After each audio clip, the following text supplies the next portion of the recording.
In the small town of Edgarsville, surrounded by dense forests and bleak hills, there were rumors of an old mirror that stood in an abandoned house on the edge of town. It was said to be cursed, and those who looked into it could see not only their reflection, but something far worse. One day, a group of teenagers led by Jake, determined to dispel the rumors and find adventure, went to this house. In the company were his best friends, Linda, Kyle, and Mary. They entered the building where dust and cobwebs indicated that no one had been here for a long time. The gloomy walls seemed alive as if whispering of forgotten secrets. Jake exclaimed enthusiastically, "Let's find that mirror!" Leading his friends down the dark corridor. Their footsteps echoed in the void, making it seem as if someone was following them.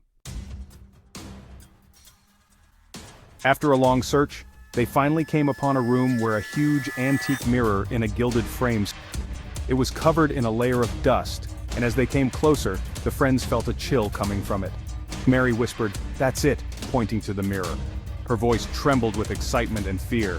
Jake, unable to resist the temptation, walked over and looked into the reflection.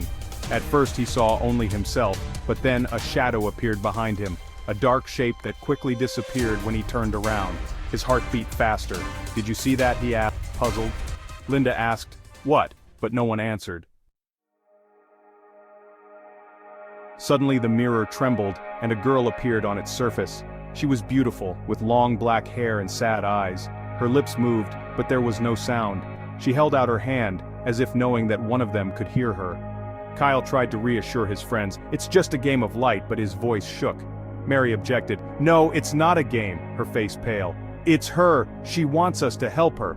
The friends, gripped by fear and curiosity, began to ask questions. The girl only looked at them sadly, and soon her image became more and more indistinct.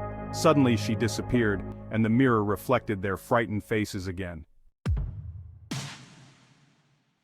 "We have to leave," Kyle said, but Jake, unable to resist the mystery, decided to stay. "I can't leave her here," he said, almost in a whisper. "I have to find out who she is." The remaining friends, full of fear, tried to talk Jake into leaving, but he was adamant. At night, when the others were asleep, he went to the mirror again. This time the girl reappeared, her eyes full of tears. "Help me," she whispered, and Jake felt his heart clench. He was scared, but he couldn't turn away. He promised her that he would find a way to free her. At that moment the mirror glowed, and Jake felt himself being pulled into the abyss. His friends woke up to his scream, but when they went to the mirror, Jake was gone. They saw only his reflection, but it was distorted, as if he were screaming for help. Mary, in a panic, tried to push the mirror away, but it was beyond her physical control. "We have to call for help!" shouted Linda.